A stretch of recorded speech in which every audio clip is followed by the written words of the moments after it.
Of the whole meeting of council for Tuesday, January 10th, 2012 to order.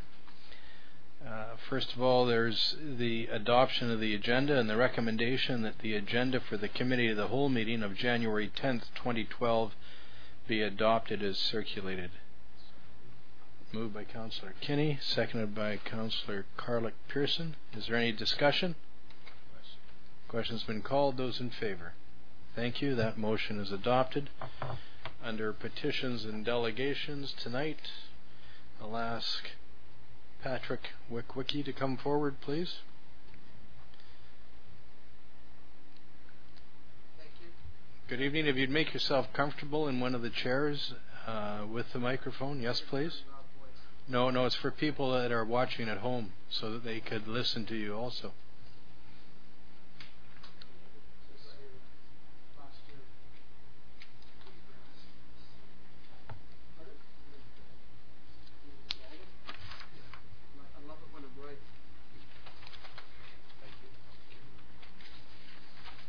Thank you.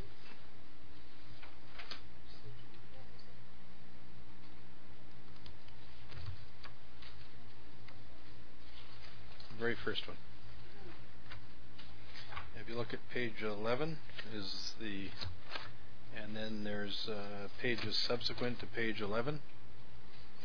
So this is a request for a community enhancement grant, and this is for the Association of Francophones in the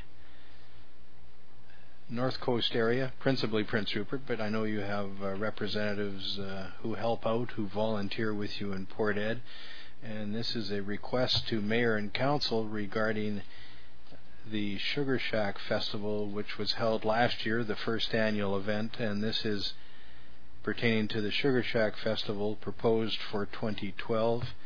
And the request is for $1,000. Is that correct? Yes. You can bend that mic down a little bit, make it more comfortable. There you go. Love technology. Yes, as like last year, it was an in-kind of up to $1,000 for use of the Civic Center for the Sugar Shack brunch, which takes place January 28th. And last year we started moving in the day before to set up and get our supplies in the kitchen and that kind of thing. Right, so the hams are being sugared as we speak, is that correct? Pretty much, yeah. It's a great festival. I know people really enjoy the food. We have all the maple syrup already ready to go. So, if you'd like to go ahead, Patrick, and review your submission to the council. Okay. Certainly, please take your time. If you find that you get dry from speaking, I know you're a good speaker and you have your own television programs, I believe, but if you feel you get dry when you're speaking, please grab yourself a bottle of water there.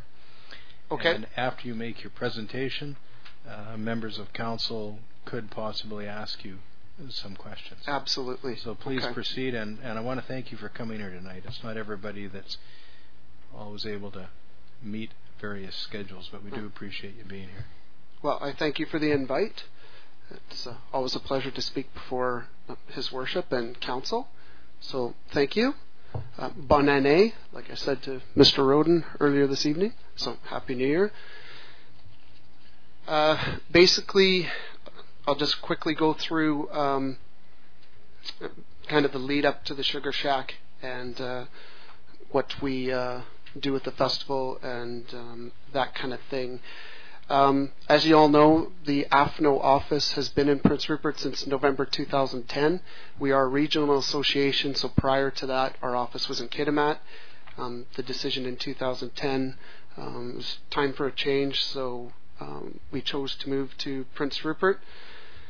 In the past year, some of the things we've accomplished here in town include a pretty good partnership with CPF, which is Canadian Parents for French.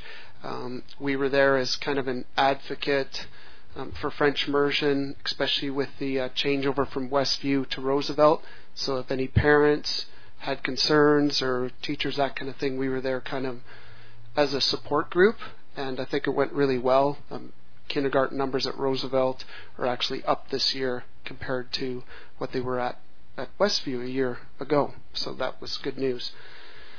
We have also partnered up with the North Coast Immigration and Multicultural Services Society. People always seem to forget that Francophone is also cultural. So that has gone well. We helped them out with Diversity Day back in June, and then in turn they helped us out. We had a little multicultural festivals event at the museum there in November, where also the Portuguese Club and the Norwegians got involved. We have also been a huge advocate for Literacy Now, which you all are aware of. A really good association here in Prince Rupert that's trying to make students and adults alike, obviously, more literate. That's extremely important. And we've also started help informing one of the first resource centers / daycares. It's going to be housed at the First Baptist Church, but it has nothing to do with the church. It's actually going to be a resource center / daycare bilingual that offers both services in French and English. And I believe that will officially open in April of this year. And quickly, other things we've done. One of the reasons AFNO did move its office to Prince Rupert, because we are a regional association, but in years past, our good friends on Haida Gwaii were kind of left out, because getting from Kitimat to Haida Gwaii, especially in the winter, can be a bit of an adventure. But with our office in Prince Rupert, we have now been able to have some contact with them and have helped them out, especially the new French immersion program in Skidegate. The teacher there, Martin Favreau, has been very helpful, and we've helped out their kids with French books and also some French DVDs, just to help the learning there. And of course, last year we hosted our first Sugar Shack in Prince Rupert. In years previous, it was called the Winter Festival in Kitimat. Again, time for a change. When the office moved here to Rupert, so did the festival. We went with the Sugar Shack name instead because, as you all know, in Prince Rupert, there's no guarantee to have snow in the ground in January. Although this year, there might be, you never know. So a Sugar Shack, obviously, the food, the maple syrup, celebrates a long historical tradition with Francophone culture. In fact, it goes back to the First Nations before European settlers that used to draw the maple syrup straight from the bark. And so we're trying to keep that Francophone culture alive. It's a super wonderful family-oriented festival. We have a children's station. Bonhomme de Carnaval is usually wandering around. I know the kids had a great time. We had some storytelling, crafts. They got to make little bonhommes out of marshmallows, which was pretty fun. We also have musical entertainment that day. But obviously the highlight is the food with 100% maple syrup, not the fake table stuff that you can buy at a supermarket. It's the real good maple syrup, pancakes, eggs, potatoes, the traditional ham. I know somebody was mentioning about the ham is already being glazed as we speak. And sugar pies for dessert, a Quebecois tradition, fantastic recipe. And there will also be the toffee on the snow for the kids and for the adults too, if they want to partake. So what AFNO is requesting, obviously a chunk of this festival is funded by the federal government, Heritage Canada, or in French it's called Le Patrimoine Canadien. And when they decide which associations or which regions, whether it's in BC, Alberta, or wherever in Canada, one of the first things they look at is what kind of support is there from the local community. And when we send in our report every year, obviously, for example, last year, Prince Rupert offered us an in-kind of the Civic Centre of up to $1,000 for use of the Civic Centre. So in our following report, obviously we were able to say, yes, the city of Prince Rupert was able to support us by doing this, and Port Edward last year also supported us with a donation of $500, and they have already agreed to do so this year, which is fantastic. So when they're determining who gets a festival or what to fund, that's one of the first things they look at. Now, a Sugar Shack in our town, as you all know, in January, for basically any place in BC or Canada for that matter. It's not a lot going on in the region economically. So this festival, and with it being the second, we are promoting it outside of Rupert. So we have posters up in Terrace and Kitimat and Smithers, and there's a very good chance that we will have quite a few out-of-town visitors coming to town for this festival. And we have events going on all week, so the hope is that they won't just come for the day Saturday. For example, they may come Friday night because we're doing an evening of theater at the Tom Rooney. So hopefully they'll come Friday, stay overnight, then go to the Sugar Shack brunch, that kind of thing. Or maybe they come Thursday night for the performance at the Lester Center. So it does offer the opportunity for the city of Prince Rupert and the community in general to benefit economically at a time when not much is going on. And even in town, with everything that's going on that week with the Sugar Shack, that kind of thing, it gets even the local Rupertites out of their house, again at a time of year where most people would choose to stay home. But this, they go, oh wow, yeah, Sugar Shack, or let's go to Searson, or let's go to the evening of the theater, and let's have a night out. So that, we believe, also adds to the economy. So in closing, the reason why we are requesting this in-kind donation for use of the Civic Center, and specifically be the Dick St. Louis Auditorium and the adjoining kitchen for the auditorium, is obviously I myself, as I've been here 8 years, I don't know if I can call myself a Rupertite yet, but I'd like to think of myself as being pretty close. And I would like to see this be an annual event for years to come. This is the second annual, 5 years from now, and we obviously love to keep doing it. Last year was the first one. People weren't sure what to expect. Those that came enjoyed it. We had a couple of hiccups, which we have addressed this year, i.e. the big one, as some may remember, we ran out of coffee. That will not happen this year. Guaranteed, we will not run out of coffee. And we're also going to address the sound issue in there. There were people who were sitting near the back had a little bit of trouble hearing what was going on. So I'm talking with Teddy as we speak to make the sound better in there, so everyone who attends can hear every word, can hear every musical note. If the city of Prince Rupert, if the funding, if we weren't to receive that enhancement grant, the in-kind, as mentioned, there would be the danger that we wouldn't be able to continue this festival because Heritage Canada, as I said, the first thing they look at, if they deem, it doesn't look like there's support from the community, then there's the chance the following year they would say no. So we would like to continue to offer this to the community, and as I said, it has the opportunity to bring out-of-towners in. There is a buzz about it this year. I've already heard from a lot more people that are already talking about it, as opposed to 1 year ago when people weren't sure what it was about. So we are expecting a full house, and obviously we'd love to see all of you there. And I will now answer any questions. Certainly, if you'd like, perhaps you could expand. I don't want to catch you off guard in case you don't have the information with you, Patrick, but certainly. But if you'd like, you could take this opportunity to expand on the events that are happening on the Thursday evening and the Friday evening, seeing this is televised. Okay, absolutely. So, as mentioned, the main event is the Sugar Shack Brunch, Saturday, January 28th at the Civic Center. Starts at 11 a.m., doors at 10:30. Go till about 2 p.m.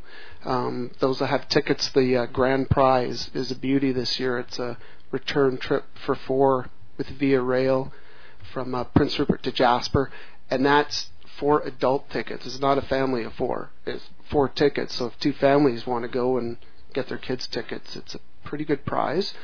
So tickets are on sale for that already as we speak at the AFNO office and also Cook's.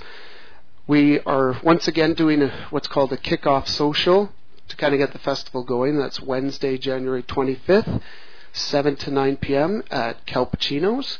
Tickets for that are just through the AFNO office, and they're only $3, and it actually gets you $5 towards your purchase that evening at Calpuccino's. But because Calpuccino's is, it's a smaller place, there's only 30 tickets available for that. Finally, bilingual artist Searson, and they play kind of a traditional francophone style of music with the fiddling and the foot stomping. Most of their songs are in English, but they do have a couple French tunes that they're going to play for us.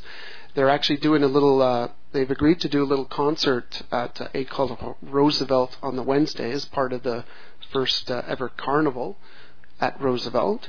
And then they will be doing a show for the entire community at the Lester Center, 7 p.m. Thursday, January 26th. And tickets for that, of course, are also at Cook's in the Lester Center. And finally, Friday is the evening of theater at the Tom Rooney, which is kind of a partnership between Harbor Theater and AFNO. So it's kind of dessert theater without the dessert. We call it kind of a bilingual night of theater because there are 2 bilingual skits. There'll be a couple musical acts and a couple other short plays, and it's a pretty fun night, and that is entrance by donation, so there's no pressure. You just got $1 in your pocket, go ahead, or if you're feeling generous, that too. And that is the festival. So there you have it. Thank you. I believe Councillor Garand had a question for you. Councillor? Thank you, Mr. Wickwicki. I didn't make it to last year's. I hope to make it to this one, no? I've got a few questions for you. How many people attended last year? Like 200 or? Last year the head count was around 250. We actually, a sellout is 300 tickets. There were 28 tickets not accounted for. So there were 272 either sold or were given away as a prize or that kind of thing. Obviously there was probably about 15 to 20 no-shows from that ticket. Those tickets, again, because it was the first one, there may have been people who weren't sure what it was, and even though they won tickets, they chose not to use them. A sellout is 300 tickets. With our volunteers, the number in the Civic Center that day would be around 325, 330, including volunteers. So if 400 people show up, you're only available to feed 300. Whoops. A sellout is 300. When you get, I know this from being a member of the Lions Club, when you get into numbers over 400, then things like security and that become an issue. It also affects the insurance. And as being my wonderful wife works in insurance, I have kind of an idea how insurance works as well. So the best way to go where everybody's happy, and I mean, if we sell out this year, great, and if there's a demand, then obviously next year we would look, okay, well, how can we include more people? But at this time, the math for the food and how much food we need to feed everybody, 300 is the max we can do this year. I've got a couple more questions. Wages and benefits, what's that for? That is last year when we came in and talked to you. One of the councillors requested a proposed budget. So basically, the proposed budget, that's kind of similar of what we file with Heritage Canada.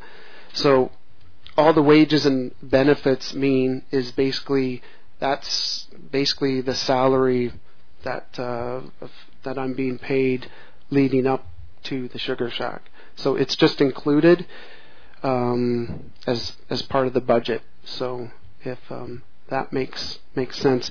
From Heritage Canada, when they're doing funding, a portion of the fund they provide is allocated to cover wages. So this wage is specifically for you, just for you to organize this? Is that? I'm just trying to understand how this.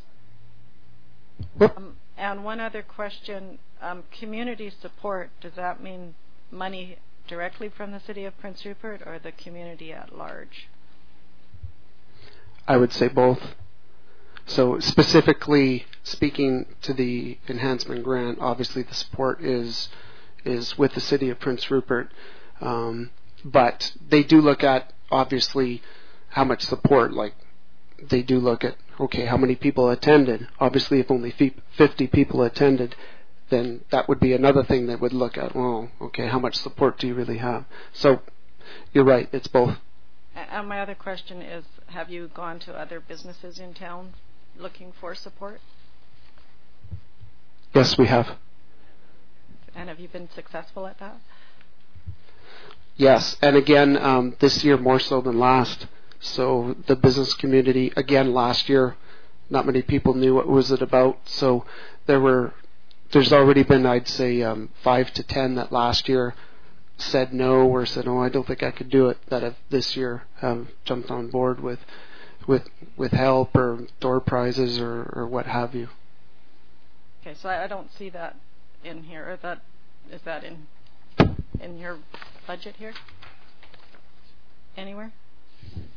I unfortunately did not include that because the way, as you know, Prince Rupert has a tendency to sometimes be last minute.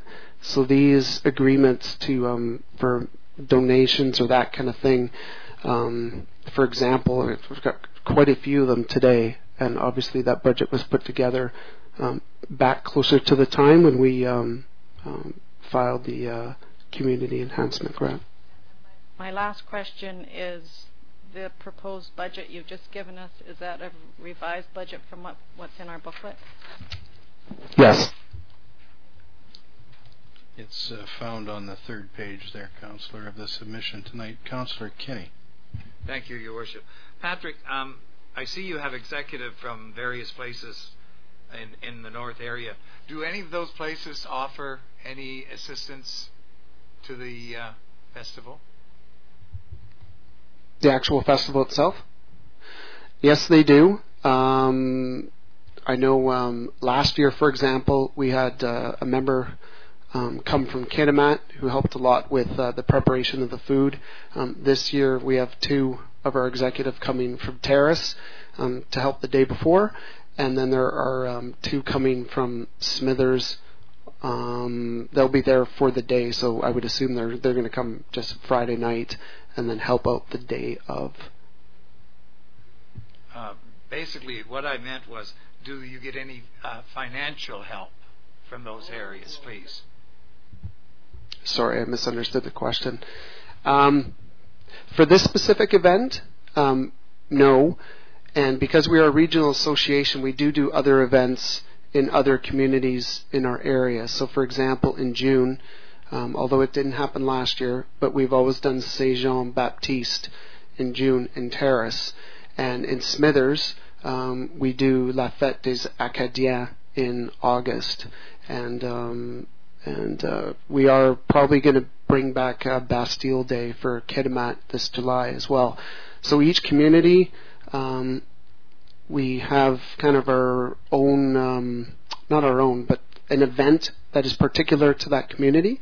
And when it's time for that, then AFNO, which would be myself or one of our executive members, for example, for Saint Jean Baptiste and Terrace. So in May, one of us would be going in front of Terrace, so to speak, to get support for that. So it is a little different when you're a regional association.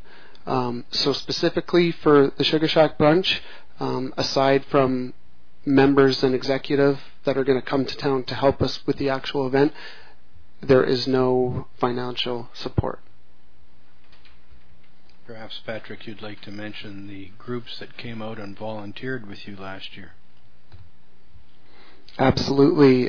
Nancy Griffiths-Zahner, who is a really good alliance and a fantastic teacher there at Charles Hayes, was a huge help, and Charles Hayes and Nancy are already on board. Many of their students, and it's not just French immersion, but core French students as well, will be volunteering and helping out again this year. A lot of them we did serving. They were servers last year because we weren't 100% sure how much food we were going to have. But this year, now that we know, there was plenty of food last year for everybody, so now we know the numbers work. So the students this time will be more of hosts. A couple will be runners to get the food from the kitchen to the buffet tables. And they're going to help out with, to kind of chaperone the children's station as well. Other groups, the Prince Rupert Lions, which I am a member, but last year at this time I wasn't, really stepped up last year and helped us with i.e. peeling 100 pounds of potatoes the night before.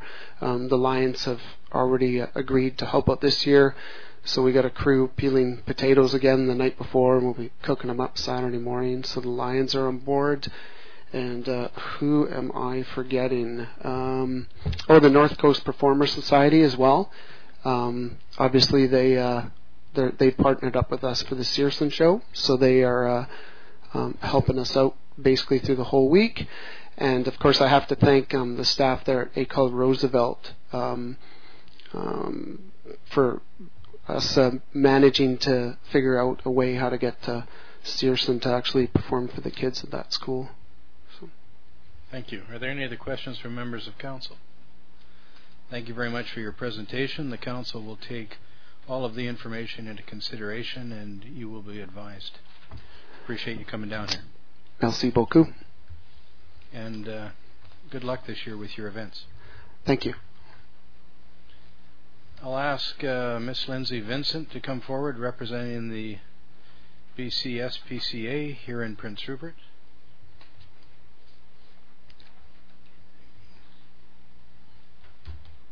Good evening.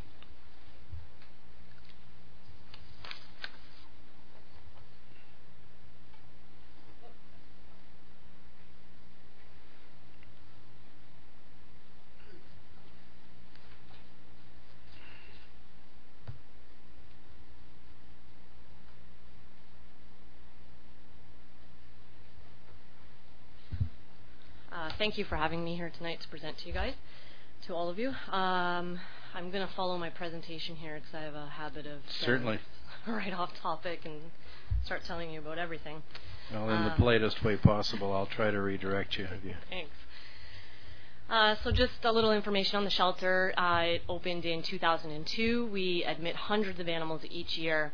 In 2011, we admitted 427 animals. We adopted 74 animals locally. We transferred 213 animals by air to other shelters and rescues in the Lower Mainland and around the province. We receive about approximately $10,000 each year in donations. We generate $14,000 in adoption revenue, and last year we received $23,000 for the City Enhancement Grant. Our approximate expenses each year are about $248,000. 2011, we anticipate that our net losses will equal $165,000. In 2010, our net loss was $71,000, but that was because we had a small amount of legacy left in 2010. In 2010, we also, because of the losses that we had to close an additional day this year to the public. We're now closed Monday through Wednesday to the public. We try our best to accommodate them, but we've had to shut the door. Our estimated net loss for 2012 is $170,000. We're staffed by 3.78 staff. We have 3 full-time, including the branch manager, and 1 part-time. The branch currently has 2 regular volunteers that come on a regular basis through the Prince Rupert Self-Advocacy Group, which is a great relationship that we've built there. We have 5 volunteer community council members, and we have a help list of approximately 20 drop-in volunteers for dog walking, cat cuddling, and to help us out with events.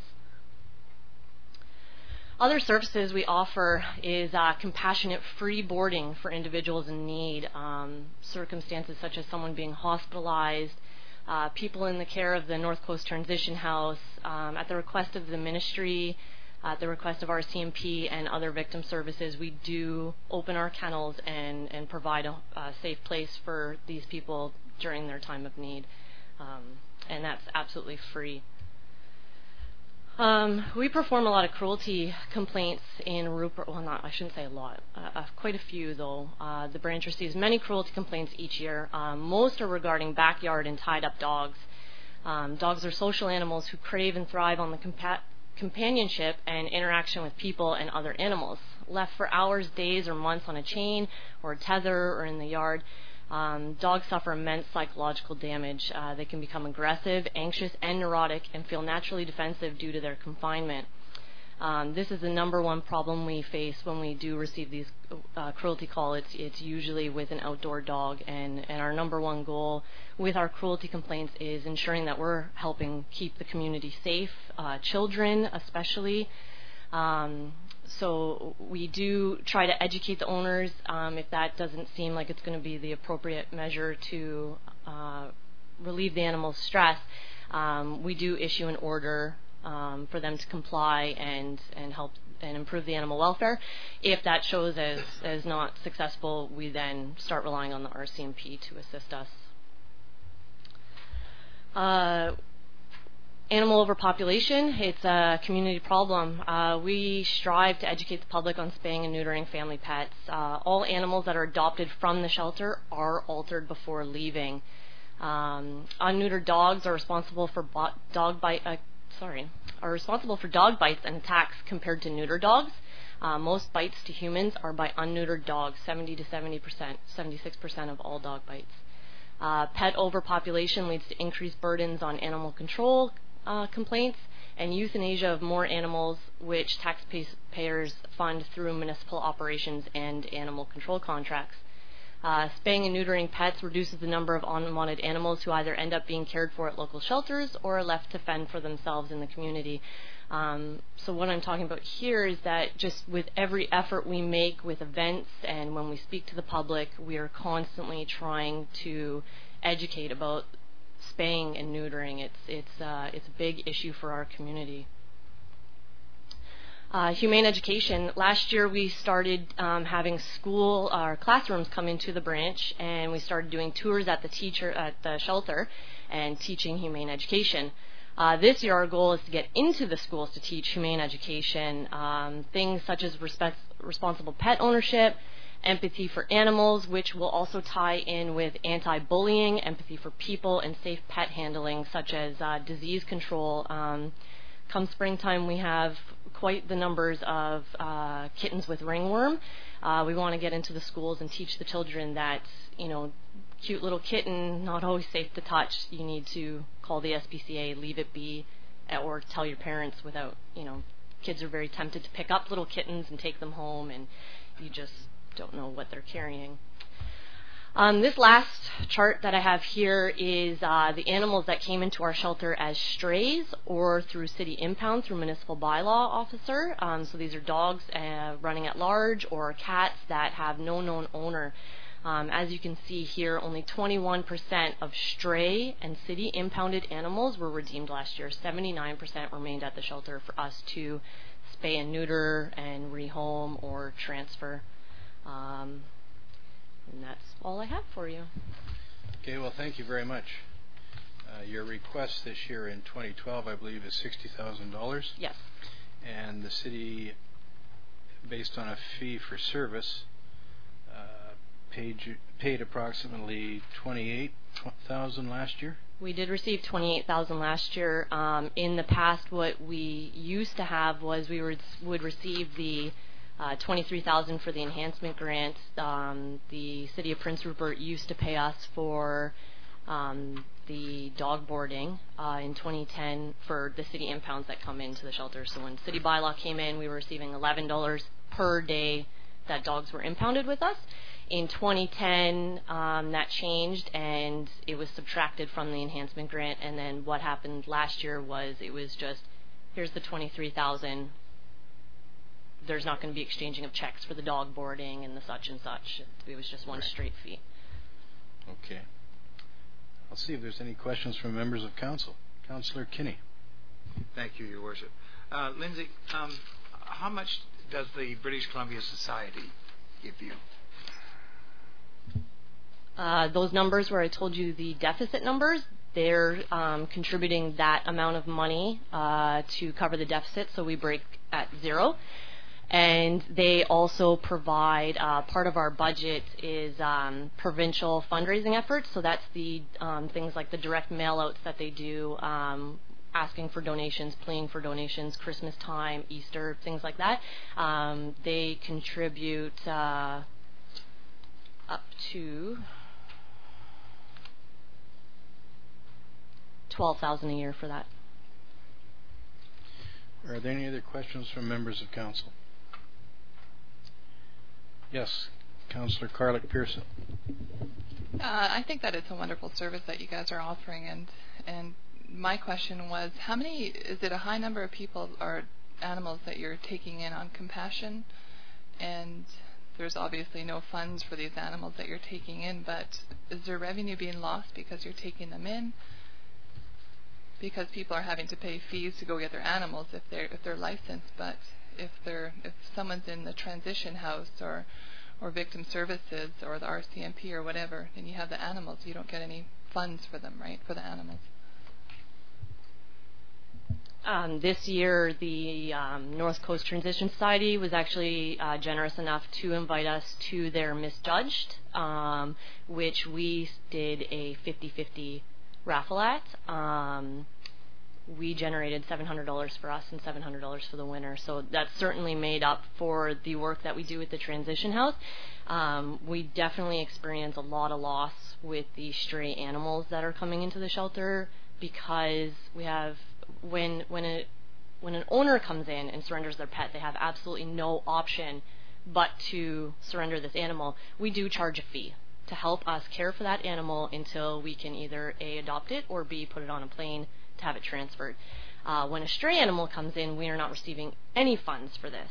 So, even though the surrender fee is very small, at least it starts to cover the vaccines that we're giving, whereas the stray animals, we're putting the spay-neuter fund in there, we are vaccinating them, plus the cost of care for the staff taking care of them each day, and essentially they're getting put on a plane because we just don't have the adoption numbers here, and the only choice is to transfer them to the Lower Mainland.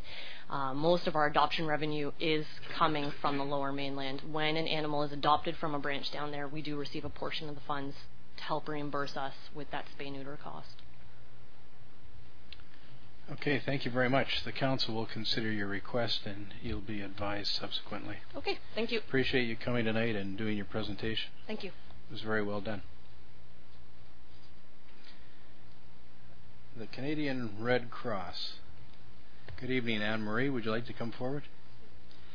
I see from the city's information to council that the request is for $3,651, but it's an in-kind donation. Yes, that's correct, Your Worship. Certainly, and if you'd like to go through your presentation.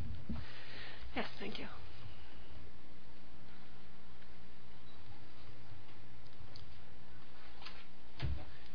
Oh, wrong one.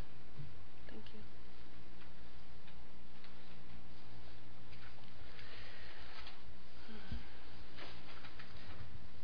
I'll just go through the slides. Certainly. And please take your time. If you'd like a bottle of water, that's the reason it's there. Thank you.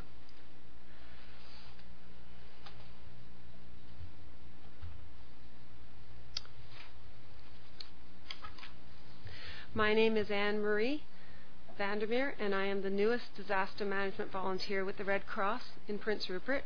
With me on the phone today is Becky Rowe, the Regional Manager for the Red Cross, Northern BC and Yukon region. Hello, Becky, are you there? Oh, she's not going to be with us today. On behalf of the Red Cross, thank you to the Council for hosting this presentation today. We would also like to acknowledge and thank Trina and Anson for their support in organizing the logistics of our presentation today. And finally, we would like to take a moment to acknowledge the Tsimshian First Nation on whose land we are meeting today.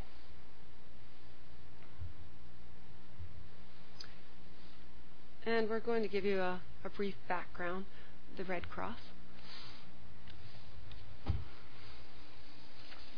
Working under the same mission across the country, the personnel of the Red Cross in Canada operate under this mission: to improve the lives of vulnerable people by mobilizing the power of humanity in Canada and around the world. The Red Cross movement is operating in over 185 countries around the world. For each society in each country, we are guided by the same 7 fundamental principles, as you can see outlined on the screen. They are humanity, impartiality, neutrality, independence, voluntary service, unity, and universality.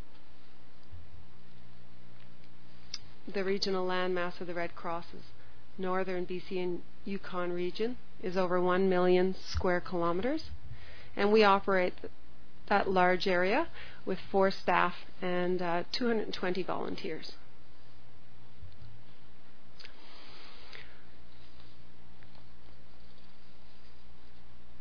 Throughout the northern region, the Red Cross provides disaster management, first aid, water safety, Respect Ed, which is a violence and abuse prevention education program, sometimes presented in the schools, health equipment loan program, and support to international disasters around the world. During 2010 and 11 fiscal year, 11 volunteers working in our Prince Rupert Health Equipment Loan Depot provided 258 residents of Prince Rupert with 607 pieces of medical equipment. The City of Prince Rupert is an active provider of both the Red Cross First Aid and Water Safety training programs. And in the past, we have worked with the City of Prince Rupert to respond to small disaster events such as house fires.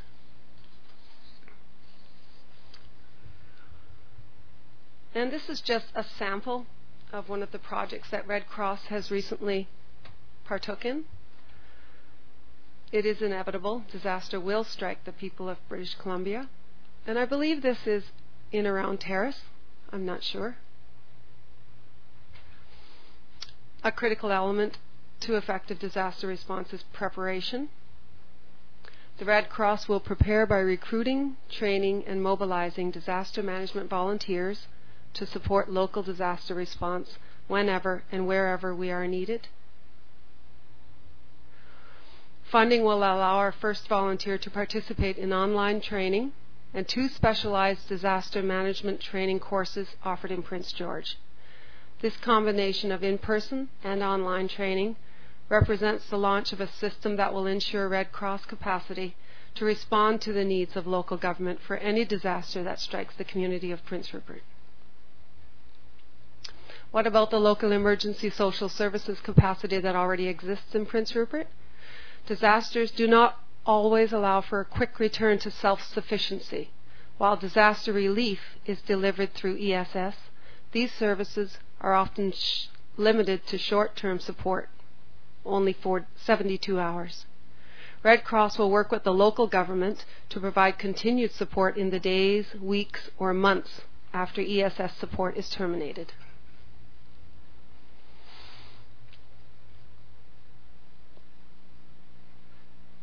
Oh, and this is the example of the project. I jumped the gun earlier. The Victoria Towers Department's fire in Prince George. In the early hours of November 3, 2011, 94 people were evacuated from more than 50 suites in the Victoria Towers apartment building in Prince George. The City of Prince George Emergency Social Services team responded. Clients were provided with ESS services that included shelter, food, and clothing vouchers.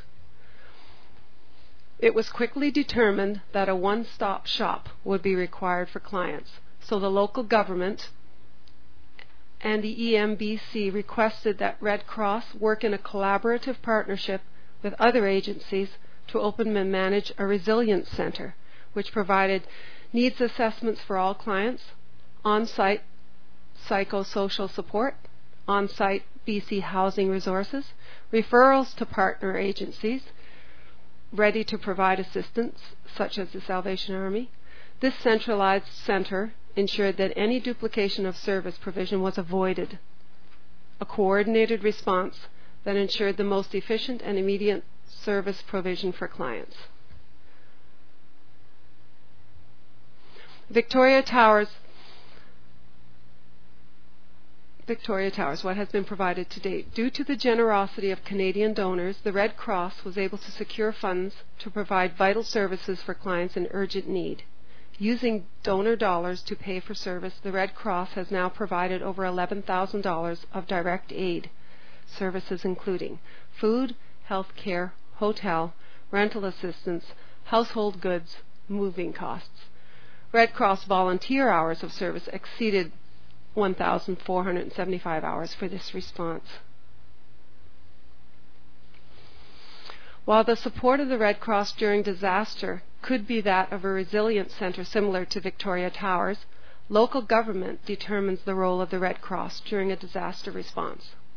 During the preparedness phase, the Red Cross works hard to ensure that resources are secured to ensure Red Cross is ready to respond to the requests made by local government. This preparation includes that of personnel. In order to be prepared to respond in Prince Rupert, we need to train our new first volunteer. And this is what we're asking. The Red Cross is requesting that the City of Prince Rupert support the training of a first volunteer who will become the foundation of the strong Red Cross disaster management team focused on a critical task: to serve any and all Prince Rupert residents made vulnerable by disaster when called upon. And we're asking for $3,651. And a breakdown of what we're asking for can be found on page 21 of our application. Thank you for listening. Thank you very much. Councillor Guerin. Thank you, Mrs. Dolan. Question for staff. Our provincial emergency program, do we have money available for something like this?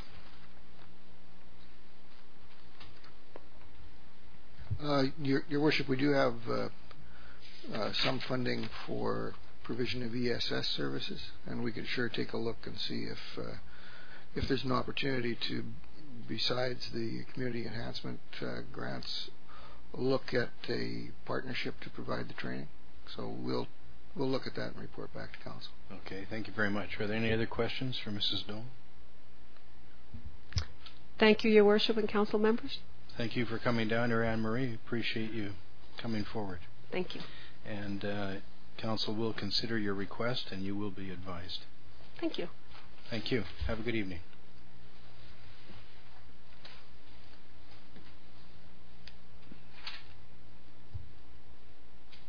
Would the representatives of the Navy League of Canada please come forward?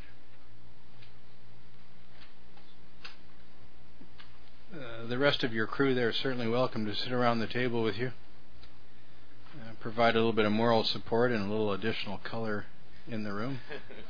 Good evening, everybody. Thank you for coming down here.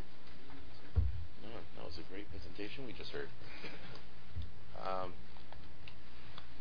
We had problems with our printer. I wanted to get a copy for everybody else to start off with, but I've got 2 copies on hand, and basically I'll just go and read out our presentation for you. Certainly.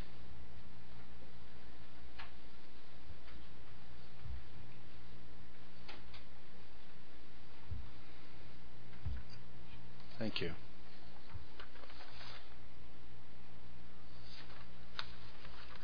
Just give you a little background speech on the fundamentals of the Sea Cadet program and what it entails in our small community of Prince Rupert. The Royal Canadian Sea Cadets, Captain Cook No. 7, is proud to call Prince Rupert its home for more than 80 years. Our cadet facility is located at the hub of sunny Seal Cove, where the Cadet Corps parade every Tuesday night at 7 p.m. from the months of September to June each fiscal year. Our cadet movement helps encourage the enhancement of youth, ranging in ages from 12 to 17 years of age in our community. The Navy League believes that the cadet program offers youth of all backgrounds good structure and core fundamentals for everyday living. These are character traits that build a strong and healthy community, which has been proven in the past. The cadet program offers youth a responsibility in the community and keeps them from wandering off the streets. This is a program which is deemed essential to the growth of our little part of the world we call home. This year's cadet roll boasts a strong membership of 33 cadets, 5 of which are female. The Captain Cook Corps is staffed with 2 officers, Lieutenant Commander Arnold Wick and Left Lieutenant Kevin Ash. The Corps also has on staff Naval Cadet Boychuk. These 3 individuals look after the Cadet Corps operations and ensure all programs, for the most part, are run smoothly. The Navy League Executive is a non-profit organization which oversees financial aspects of all the Cadet Corps. The Navy League is deemed responsible for looking after programs, costs, and building upkeep. Over the past several years, we've seen our provincial gaming monetary allocation dwindling away to a mere pittance of what it once was. In 2010, our provincial gaming revenues went from just under $8,000 to a mere $1,610 in 2011. The League has had to transfer funds in excess of $3,500 from our emergency account in order to obtain minimal services and operations for the Cadet Corps. Major repairs to our cadet building infrastructure were put on hold last year and still remain on hold. Cadet programs were either downsized or cancelled. Our application, which was submitted for 2012, has not been accepted thus far, and we are anxiously waiting word from the provincial gaming branch. This 2011-2012 fiscal year, we called upon our cadets to help with fundraising for Corps expenditures. We assisted the scouting movement in town with the delivery of telephone books and had our first successful Christmas chocolate fundraiser in December. These are just a few of the fundraising events that the Navy League has planned for our Cadet Corps this year. This direction, we feel, must be taken in order to make up the monetary shortfall from our provincial gaming allocation. At this time, we are extending a warm welcoming to you at this time with regards to the monetary sponsorship for our Corps funding in the amount of $2,500. We are very thankful for your support over the past continued years, and your donation is considered an investment in both our community's youth and our community's future. I'd like to thank you at this time for your consideration of the monetary plea. Rob Larson. Thank you very much. And is there something else you'd like to say? I've got two small presentations from the cadet, with your permission. Certainly, certainly. Good. Cadet Ryan? Joining Sea Cadets, I was introduced to it by a family friend, and he told me that it would be great for me to join because it's good for your self-esteem, and you get many traveling opportunities, and you get to meet so many friends. Like, when you travel everywhere, there's so many people, and they're all so friendly, and like you share all the same interests, right? Because like sailing and knot tying and everything, I've learned like so many things. Because like I didn't even know pretty much how to tie one knot. Like my dad, he drives ferries and he's a fisherman and everything, and he'd just be like tying it up. I'd just be like, oh yeah, he'd like, can you pass me that rope over there? And tie this for me. I'm just like, sure, of course I can. Now I'm just like tying more knots than he even knows. And just like, yes. So, yeah, I've met so many friends. Like, I went to camp this summer, Quadra. Sorry. Please go ahead. Thank you. And like, I learned so many things, and like all of the kids there were very nice. Like. I can't even describe it pretty much. They were all really friendly. And like when I got home, like I was able to tell my mom all the things that I was taught and stuff. And when I went on Facebook, I had like 40 new friend requests. Yes, score. So that was pretty neat. And yeah. So can I ask you what kind of knots you know how to tie? Can you tie a wreath knot? Yes, I can. How about a sheepshank? A little bit. How about a bowline? Yes, I can. And what other knots? Figure 8, which is a stopper knot, which my dad asked me to tie for him, and I could do it perfectly. And the sheep's bend. Yeah. So you're enjoying the program? It's so fun. Like. And how many months a year is the program active in Prince Rupert? Pretty much all year except for the summertime. And then you just go to camp during that time. Okay. Is there something else you'd like to tell myself or members of the council? It's really good because it keeps you away from drugs and alcohol, because like you can't be able to do all those things if your mind's in the gutter and thinking of using drugs while you're traveling and stuff like that. And like when you're going to school and you're just not thinking and you need an education to get through with your life, and well, they taught me that you don't need drugs. You can meet all your friends from all across Canada, and they're not into that stuff because we're they're smart kids. And they help us think that too, because they boost your self-esteem. Because maybe before I joined, I probably wouldn't even came up here. Like they'd be like, oh, Ryan, would you like to help us do a presentation next Tuesday? I'd be like, I'm busy. I've got other plans, you know? Yeah. Yeah. But now I'm just like, of course I can.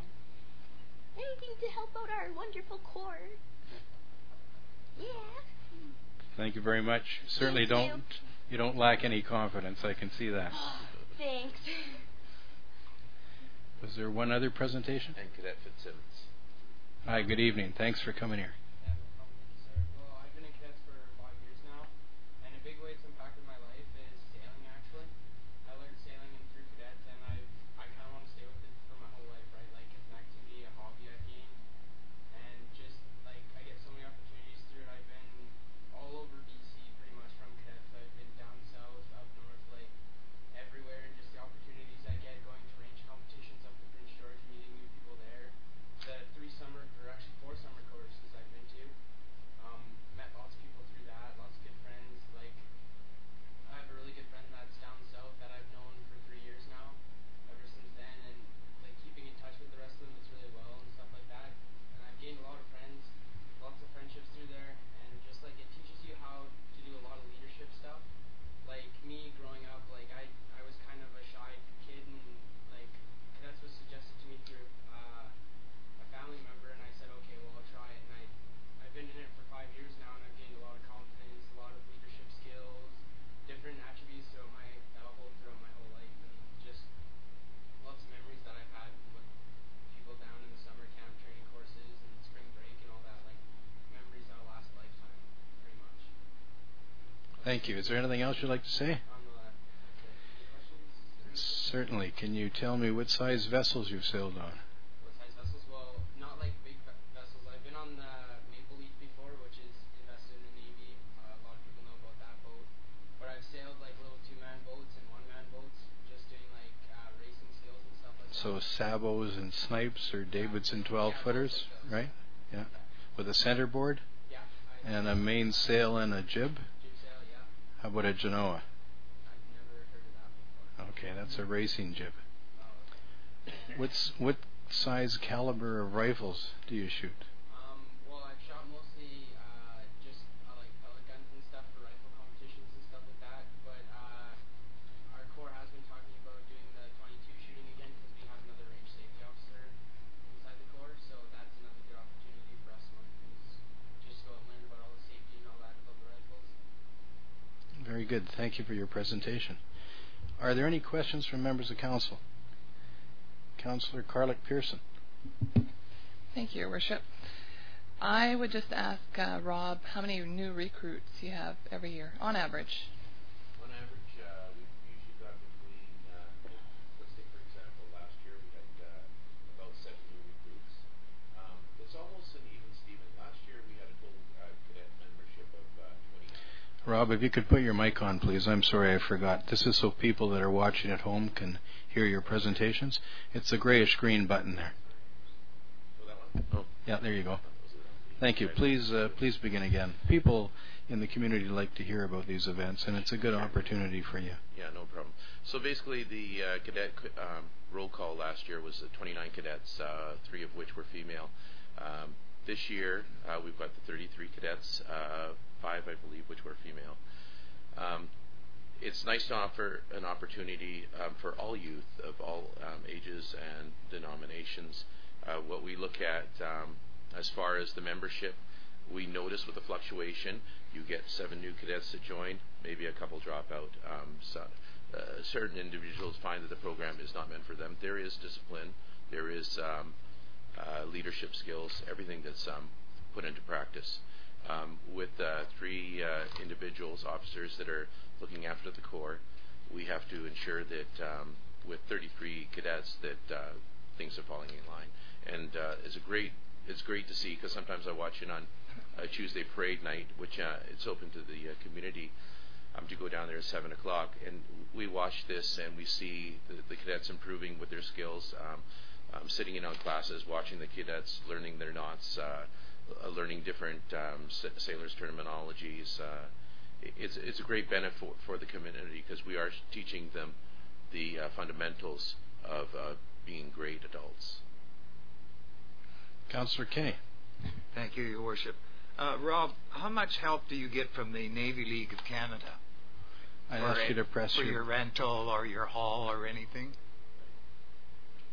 Okay, I'll get the knack of this.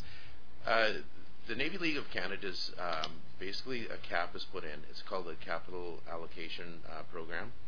Each time we turn around and take a trip is not just like a vacation. A trip is some kind of a camp, training camp, fundamental leadership camp, and these caps are submitted by the officers.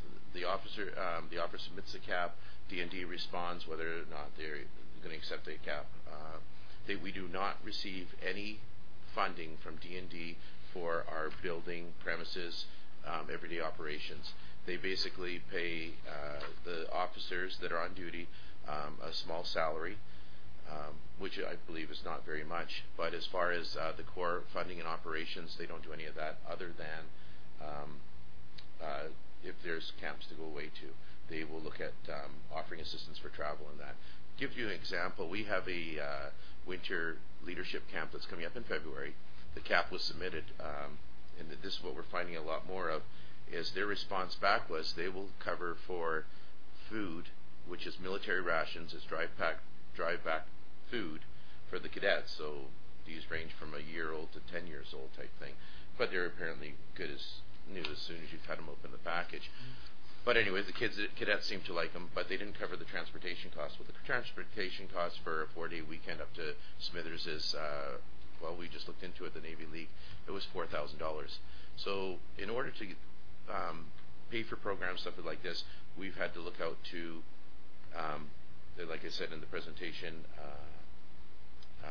fundraising towards doing that. The gaming allocation, the provincial gaming allocation, is basically set aside just for core funding. That's to put the lights on, pay the taxes, basically the for infrastructure of the building itself.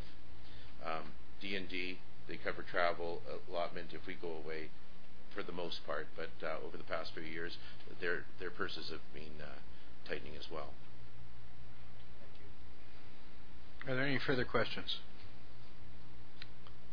Yes. Please have a bottle of water. Yes, you may. Thank you. You're quite welcome. Thank you for coming down here this evening. The council will consider your request, and subsequently in the budget process you will be advised. I see that in this application it shows $4,529.28 core funding, and then I also see that it shows for an additional $3,500, which is a one-time request for a unique trip to Juno Beach. Would you like to speak to that matter? Or is it not your intention to speak to that tonight? No, I can clarify that. Certainly. And it's more or less, this is still on. As far as the application, what we set forward was for core funding. There was a one-time application for a trip to Juno Beach. This was for a select number of cadets that were chosen. The anticipated trip was supposed to happen in 2011. It got postponed due to lack of fundraising efforts.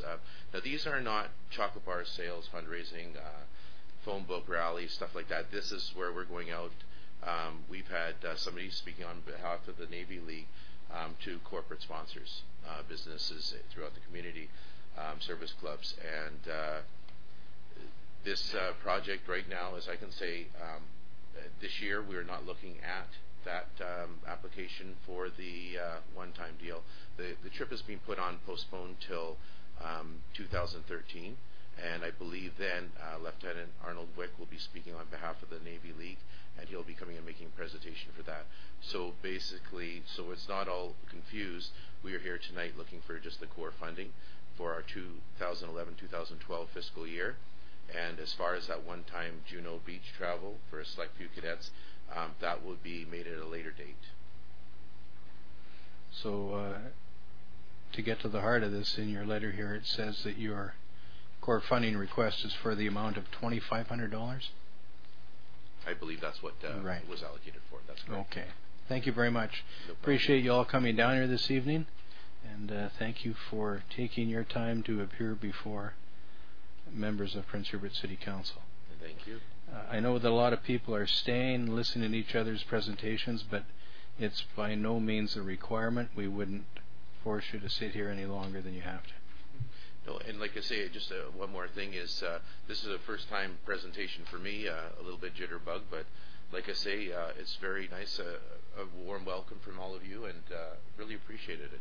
And like I say, it went smoother than I anticipated. And I really congratulate the young cadets that I brought here tonight. They are an inspiration to us through the Navy League as well as to the community. And I suggest you don't feed this beautiful young lady any chocolate. They teach you to be healthy here. Thank you very much. You're part of what makes up the community. Appreciate it. Right on. Thank you very much. Take care. Have a good evening. Thank you. Thank you.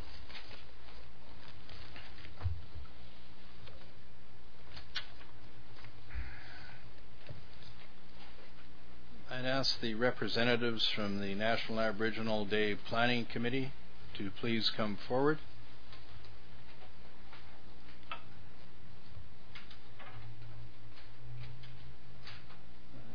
Good evening. If you'd like to sit down and make yourselves comfortable there. If you'd like a bottle of water, please help yourselves. Mrs. Leighton Stevens and I believe Mrs. Clifton.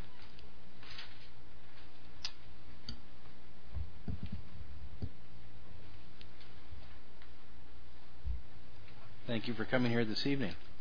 Good evening. My name is Debbie Leighton Stevens. I'm the District Principal of Aboriginal Education in School District 52. And tonight I'm here with the rest of, some of our National Aboriginal Day Committee members to talk about our National Aboriginal Day Community event.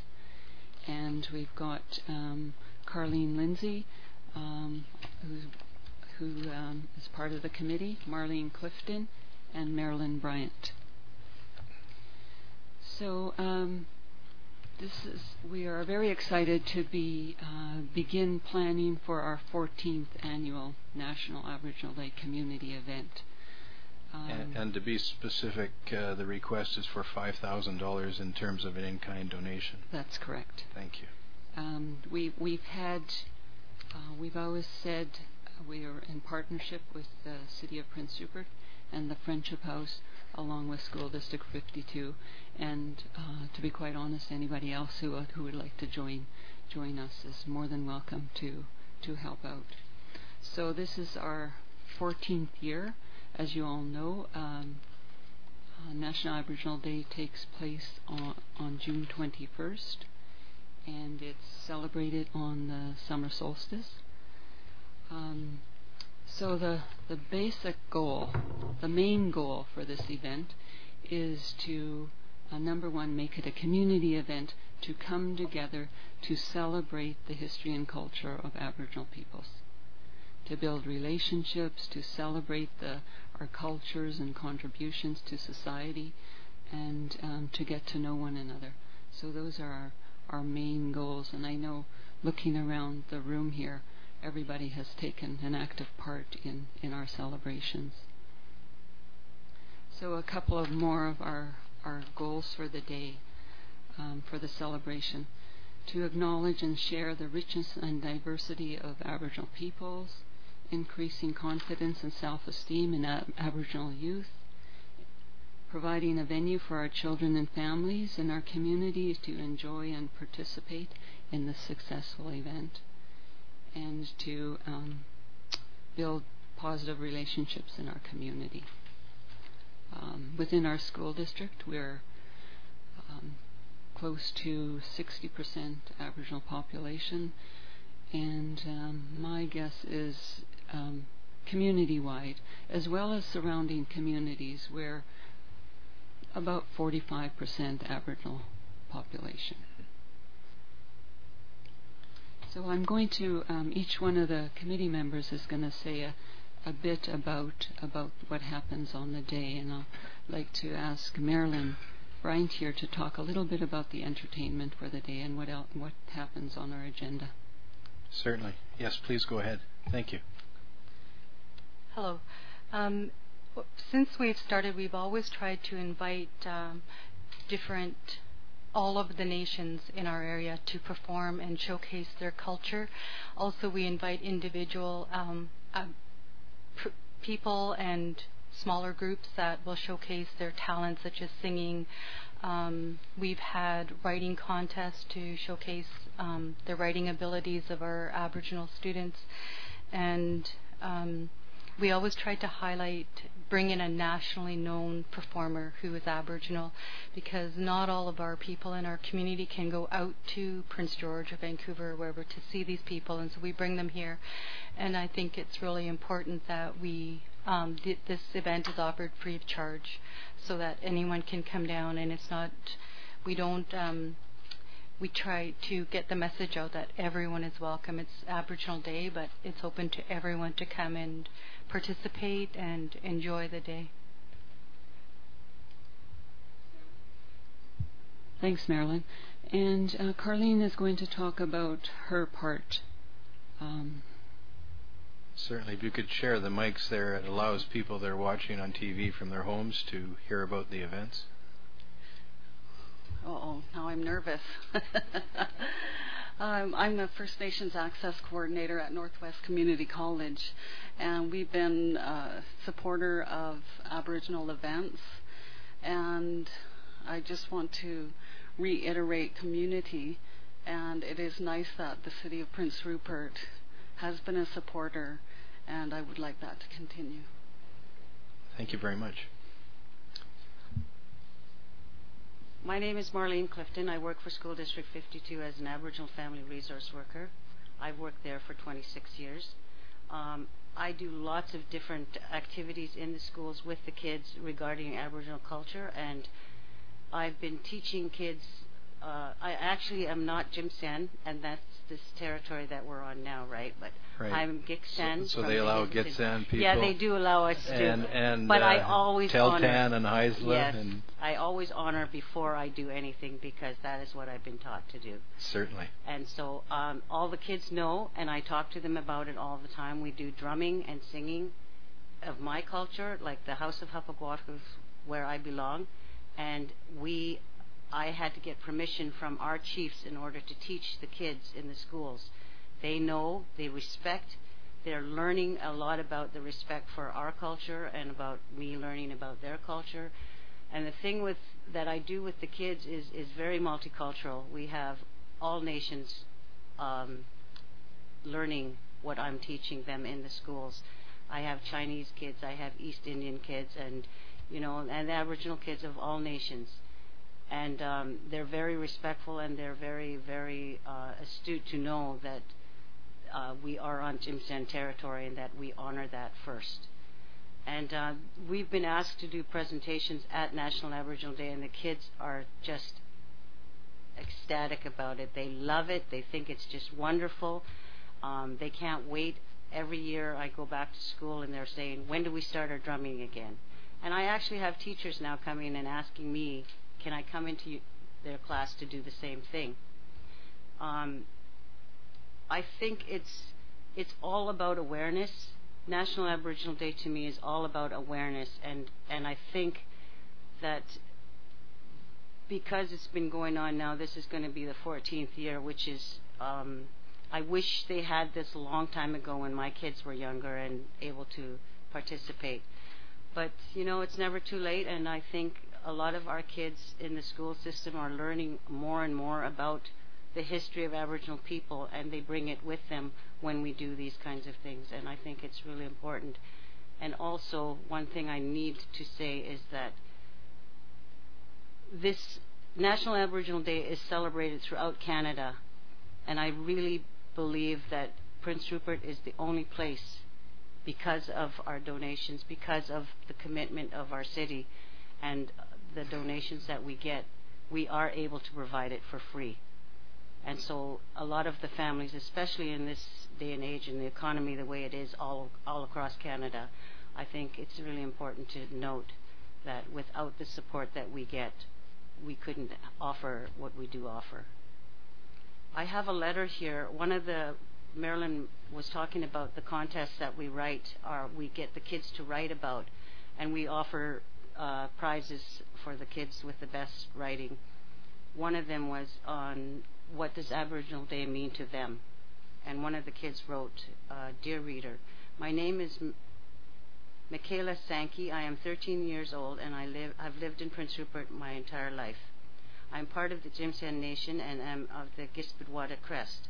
I am from Port Simpson and Metlakatla. National Aboriginal Day is very important to Canadians everywhere in Canada because it is a day to celebrate the past, present, and the future histories that will be made. National Aboriginal Day is a day to sing, dance, and be with friends and family to celebrate this historic event. People gather around the world, pay their respect to the elders and ancestors. This day is a day to be happy for the knowledge that the teachers, elders, and family members have shared with the generations.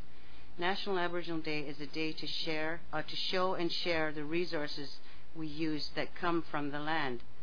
The way we use the resources to make baskets, hats, blankets, totem poles, and many other things our culture and nations make and use. The knowledge we could use will help us in college, university, and speaking to the elders at feasts or gatherings. On National Aboriginal Day, many Canadians celebrate this special event. This event is celebrated by many Canadian First Nations people in the Canadian region. I can't wait to see how many people will carry on the traditions. Sincerely, Michaela Sankey. That's just one of the letters that was written, and it really, when you think about it, it is a day for all people to celebrate the contributions that Aboriginal people have made to building this country. And I think in having National Aboriginal Day, we have to recognize all of the things that have contributed to us being here and the things that we do have today. Thank you. Thank you. Certainly an event which is enjoyed in the community, and it's well attended, and it certainly, I think, for the community promotes multiculturalism, because you see a variety of people there that are interested and they're enjoying themselves. And if I remember correctly, I heard a story that you were stolen from the Gitxsan territory by a member of the Hartley Bay Band. That's an old Adawa. One that's historic. And Anyway, he's actually very fortunate. Well, it's good to see you here, and I'll make sure I'll tell him he's very fortunate. Yes, thank you. I'll ask, is there something else you'd like to tell us? Just in closing, we'd just like to again thank you for the invitation and thank the City of Prince Rupert for the ongoing support for this, what we all feel as an important event to our community. Yeah, thank you very much. It's part of what makes up the community, and I would appreciate all four of you coming down here this evening. And I'll just ask members of council if they have any questions. Councillor Kinney. Thank you, Your Worship. Debbie, about how many people attend? Oh my goodness, it's on the way down here. I knew that was going to be a question. It's hard to tell because people come and go. They come for the lunchtime and the speaking part and go back to work and then come back, and then the new group come after dinner, and so. But we've often said 5,000 about, off and on throughout the day, sometimes more, and we always prefer to have it down at the waterfront, weather permitting. That's what the community wants. So, but up in the our recreation center, it's been full house. So we've never had to turn people away for sure. So I'm going to still say 3,000, 4,000, 5,000 people at different times. Yeah. Councillor Carlick Pearson. I just had a question about the entertainer that was provided by the Aboriginal Education Council. The entertainers that you've had are pretty high sought after performers, so it's probably not cheap. On average, what are you guys paying towards that performer? Usually we look at a $10,000 bill or more for the outside entertainer. And we're able to do that with the support of the Aboriginal Education Council, because we know that it makes a big difference for our kids and their families in terms of feeling proud about who they are. And yes, we've had Susan Aglukar, Tom Jackson, Derek Miller, George Leach.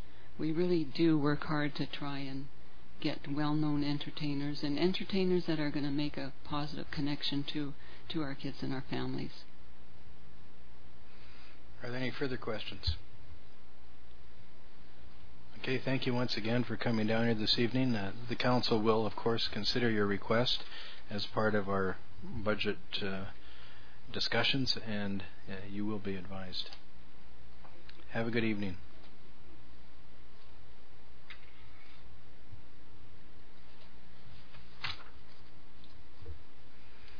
I'll ask for the representative from the North Coast Services Society to come forward, please. Good evening, Ms. Jones.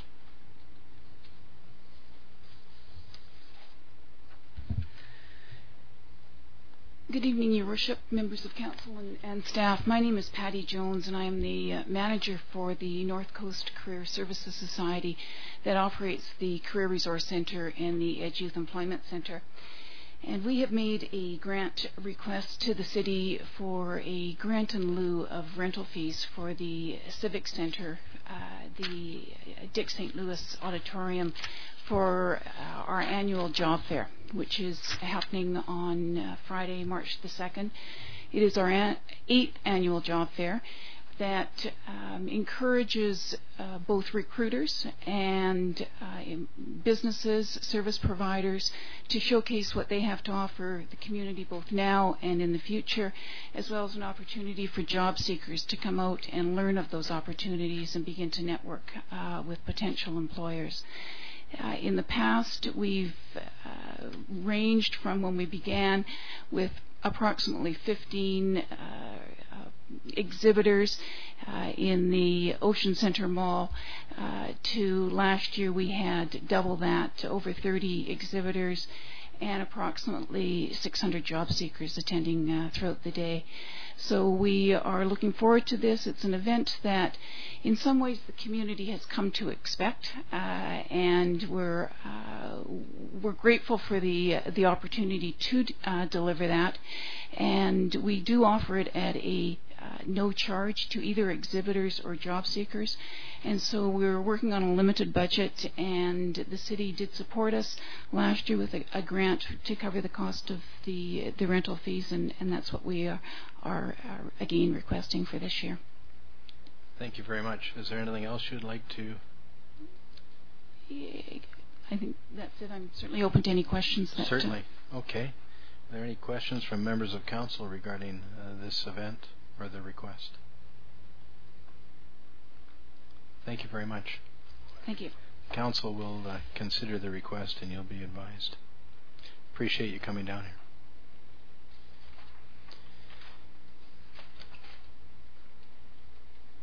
Mr. Howe, you have anything further this evening? No, Your Worship.